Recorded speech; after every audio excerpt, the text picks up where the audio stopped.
Bila kami keluar, jadi cerita lain pula.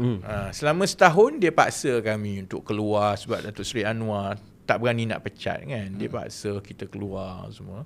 Jadi bila dah sampai masa, kita dah sediakan rumah, semua ni, kita dah keluar. Sekarang dia tukar, dia jadi yang Sanggita lah. Sanggita kata khianat. 6 orang lagi tu, khianat parti yang belum keluar tu, sila kosongkan.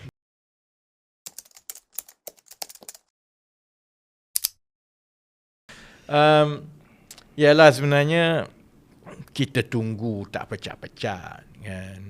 Dan seperti yang saya sebut tadilah, yang kat bawah ni, sebab tu saya ingat PKR ni banyak yang berkomunikasi dengan rakyat di media sosial ini. Dia memang duduk dalam gelembung dia, kerana dia benda yang rakyat nampak tu dia tak nampak. Rakyat nampak bahawa Datuk Seri Anwar tak boleh pecat kami. Kerana kesediaan kami dan yang lain-lain itu untuk kekal walaupun diperlakukan begitu. I mean, saya tak adalah ungkit banyak kan, tapi actually yang berlaku dalam tempoh setahun tu banyaknya tak pernah berlaku.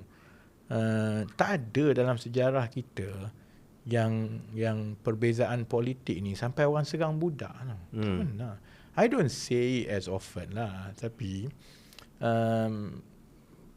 I mean, what kind of a father are you kalau perkara itu berlaku, then you go through macam tak ada apa, hanya semata-mata sebab politik kan.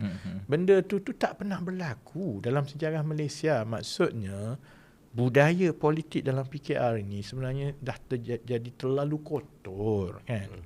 Kemudian dengan serangan daripada Chaplow semua kan, jadi mereka jadi tak keruan.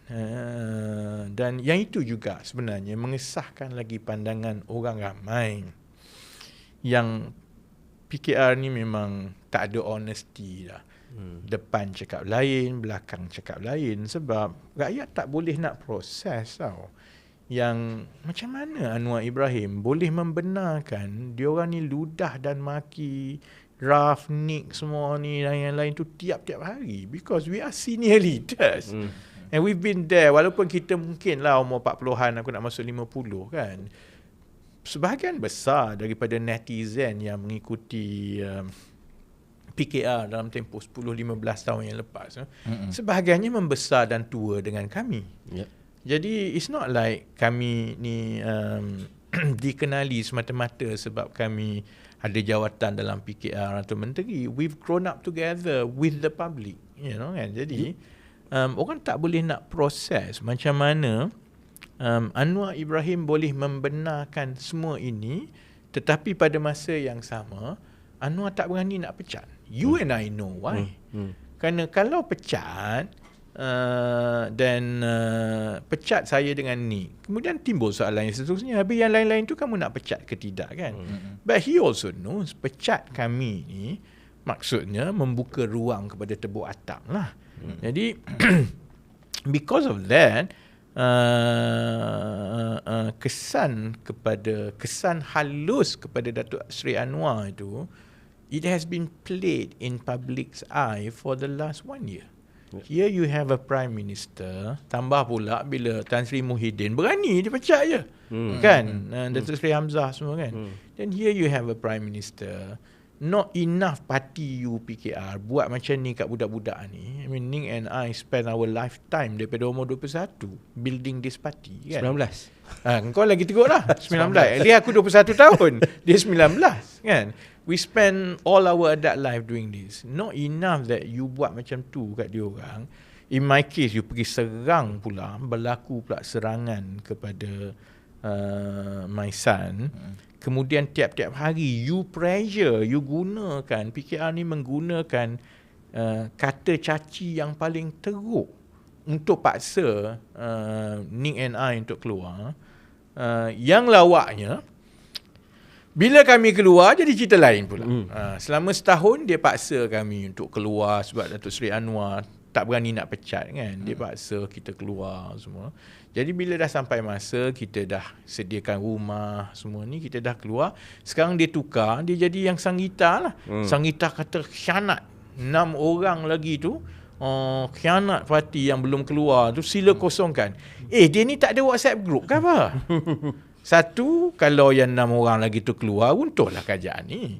Yang kedua, it's a bit rich coming from Sanggita. Because ayah dia dulu.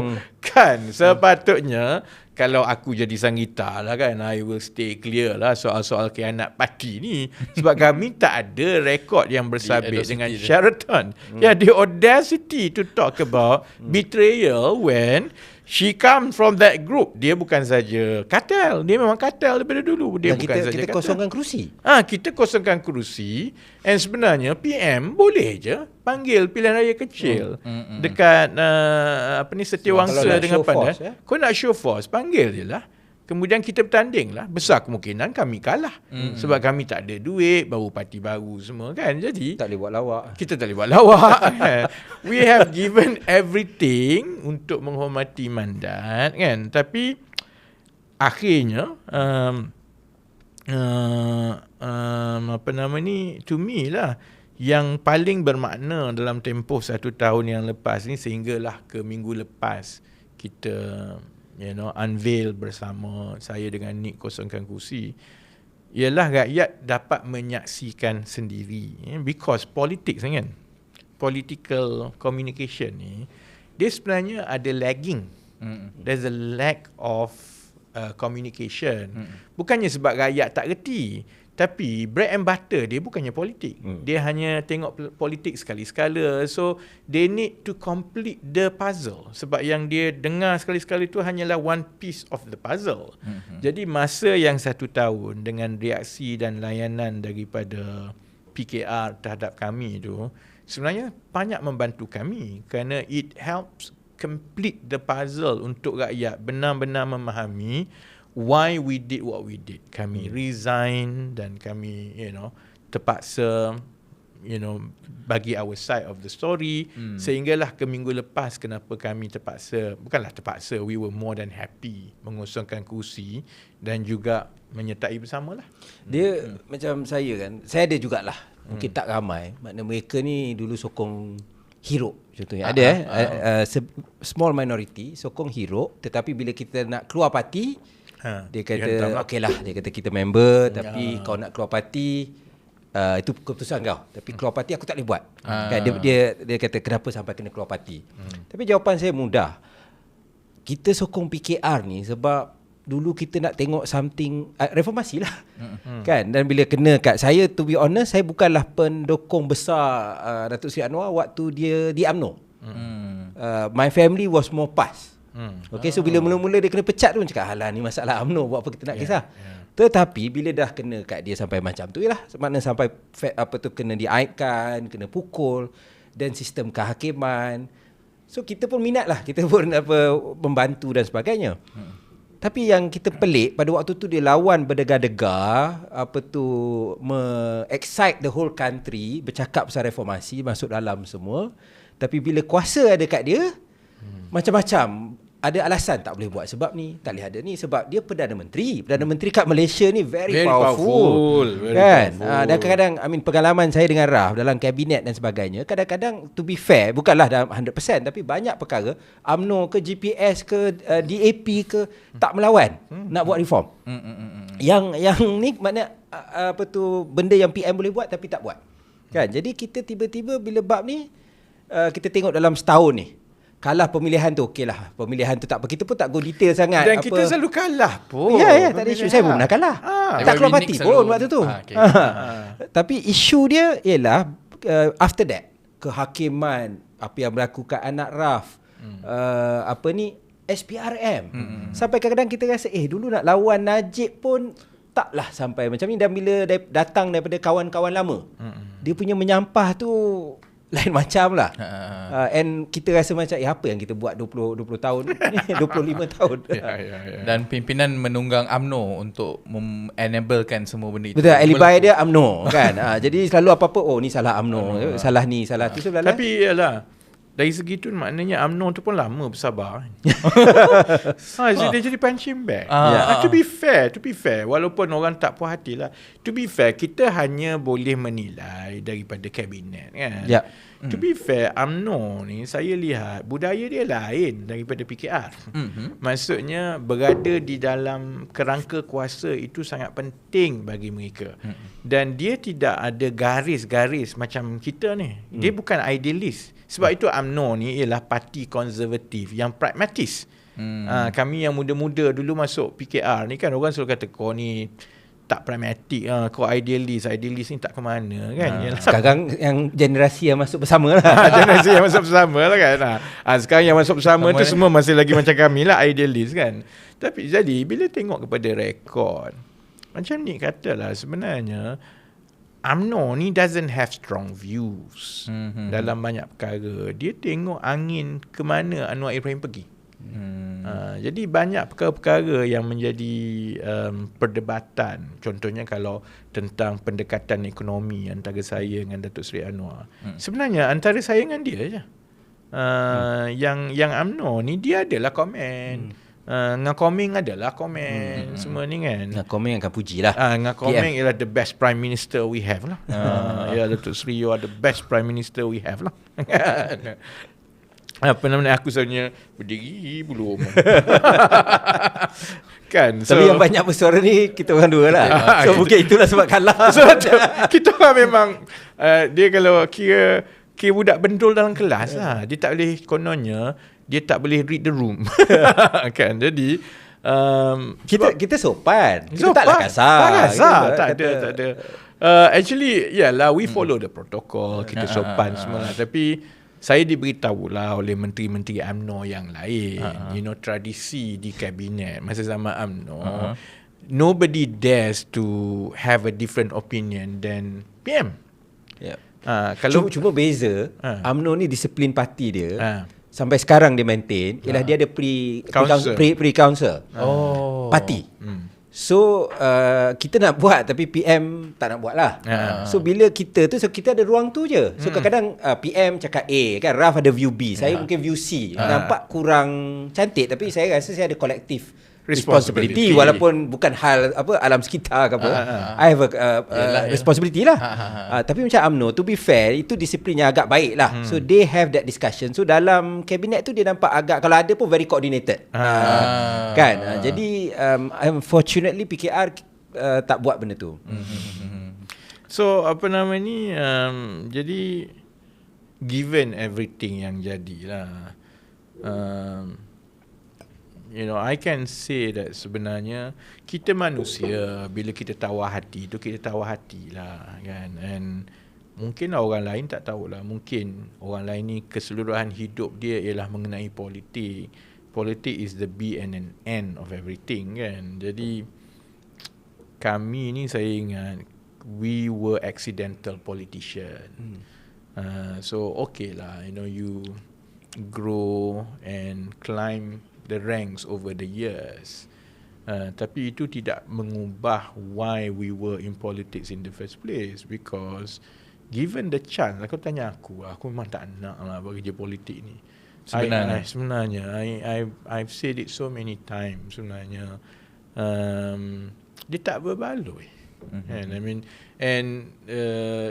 saya dengan Nick ada cerita, because even bila Nick balik UK dulu pun, I was very apprehensive masa Nick nak join politik, because I've gone through the first 6 years of PKR, dan saya dah tengok sebenarnya the politicking, the fact that sebenarnya budaya mencium tangan. Saya masa tu MPP termuda, umur 26 kan, and I didn't like what I saw then. Itu berlaku walaupun PKR masih lagi baru. Masa tak ada kuasa pun. Itu lagi menyampah. Tak ada apa. So kau bayangkan kan. I have a good career in Petronas, good salary semua. Okay lah, I make, bagi aku it's fardu kifayah. Aku dalam parti ni semua aku duduk kan. Memang it was so annoying. I feel like saying, korang ni bukan ada apa pun. Yang kau nak bodek kat Wan gila-gila ni kenapa? Yang kau nak agung-agungkan Anwar dalam penjara tu kenapa? Because we were more interested, more than anything else, ialah kepada solution. And daripada 2001, I remember masa tu arwah Benan. You know, from time to time, dia akan hantar surat to me in UK lah, because aku dah buat kerja kat UK, pergi lobby pasal Free Anwar semua ni kan. So I was already in the EXCO masa tu, EXCO pemuda ya. Tapi I was overseas, dan aku masa tu menghabiskan sepenuh jiwa raga aku untuk PKR lah. Actually people forget tau, masa tu PKR ada radio internet yang pertama, dah ada streaming. I had to buy streaming bandwidth, masa tu mahal gila. And then kau tahu apa dia? Akulah yang rekod suara aku baca berita daripada UK. Tapi berapa kau dengar? Aku tak pernah check. Masa tu it wasn't as good as this lah, because dia punya tracking tu was not good. Masa tu dia pakai, I can't remember what was the framework lah, dia ada lah semua. Masa tu WordPress, real radio, real real. Masa tu real lah. Masa tu. So the tracking dashboard tu tak ada lah. In fact ada satu masa tu aku gila kan. I nearly spend my money buying shortwave punya service from Russia. Kau ingat kan? I was actually working. Aku cakap, actually kalau setakat buat radio internet ni berapa sangat orang dengar kan. So we need to do actually real radio. Because aku obsessed tau masa tu about how to break the communication blockade. Ni macam Radio Free Sarawak later Radio lah kan? Later Radio Free Sarawak pakai macam tu lah. And this was 2001 tau. Kan? Aku ingat 2001 tu aku dah habis semua exam CA aku. So aku ada a bit more time lah. And you know, aku ada duit sikit lah, because bila you habis exam you naik gaji semua kan. So I nearly wanted to do it. But aku rasa benar je, kau jangan buat kerja gila. Berapa sangat orang dengar radio shortwave kat Malaysia ni. Tak tahu Raf ingat ke tak. I was 2002 sampai duduk hall kat London kan. Maknanya dalam kampus lah. Lepas tu zaman tu tak ada internet, tak ada wifi, tak ada apa. Dia kena ada kalau nak ada kena ada dalam bilik apa dia tu line tu lah. Dan kebetulan my hall tu lama tak ada. So Raf suruh pindah keluar, kita pun pindah keluar. Aku marah. Sebab you know, apa nama ni, nyawa reformasi masa tu mestilah ada internet. Sebab itu tugas kita dekat Raf nak balik Malaysia. So we spend orang lain pergi clubbing, pergi travelling Europe. Kita habis buat kerja gila. Duit tu buat kerja gila ni kan. Even then I think lah kan, coming back to seminggu bersama ni kan. Tadi orang tanya lah, orang selalu tanya, actually how do you feel? Actually I don't know, I don't feel anything. Dia just another day lah kan. I think it's long coming kan. Sebab itu kalau keputusan tu dibuat mengikut emosi, dan dia bermasalah lah. You know, I don't know Nick lah. To me, aku tak ada emosi langsung lah. Sebelum saya masuk di sebalik tabir tu, mungkin saya pun dah selalu tanya YB tak menyesal ke apa berkorban dari zaman muda. Mungkin I don't know. Saya tanya YB ni. Yang YB pun agak gigih aku juga. Lain sikit daripada Raf. Sebab aku tak ada kerja lain. Aku kerja PMB 6 bulan. Waktu Anwar ajak kerja kan dia, aku join. Itu yang bergaduh dengan Rahul. Itu sebab bila Anwar ajak, Nick came to see me. So I said no lah, it's a bad you know, it's a bad plan lah cakap Nick. Because aku kata, you know, if anything happen, aku tak tahulah Nick kaya. So I you know, aku anak orang susah kan. So we always had to make sure that whatever we do ni tidak mengheret orang lain kan. So my concern, because I know politician ni, dia especially kita yang budak-budak masa tu, aku dah kena tonggang 6 tahun masa tu kan. So I felt like kalau jadi apa-apa, kau Naya, you are too young lah ni to go through it. Rugilah kan, you sacrifice career semua kan. Sebab ada scholarship. Balik. Hutang bank bukan. Tapi kebetulan lah timing semua tu kan. So for me, nak kata, I mean, saya untung lah. Sebab saya tahu macam ada kawan-kawan PAS dulu ada bertanding 6 negeri. 6 kali election 6 negeri tak menang-menang. Tak, Suhaizan kayak lah. Akhirnya menang after so long. Suhaizan bertanding kali ke-5 ke ke-6 menang. Ganti arwah Salahuddin. So macam dalam PAS pun banyak cerita-cerita. So I was so lucky, memang tak mimpi nak menang kat Selangor semua tu. Yelah waktu tu tak ada orang nak mana bertanding. orang kata right time lah. So nak kata menyesal, kata tak fair lah sebab I had it good. Dari segi tu. Tapi of course lalulah. Tapi kita I think compare dengan Ramanan tu, kita lalulah masuk lokal. Kita lalulah buat benda-benda tu kan. For me it mengajar kita dan kenal banyak orang. And it's not about Anwar. Okay. Kalau nak fikir kita berjuang kat Anwar, dan memang rugi lah. Tapi because kita kenal dengan ramai orang biasa, dan some of them will be part of bersama. Dan mungkin pengalaman tu kita akan gunakan lah. Tapi yes, kalau fikir kawan lain dah kaya raya apa tu, then yelah, kita tak boleh, you know your choice. Bila masuk politik, patut cara betul takkan kaya lah. Okay.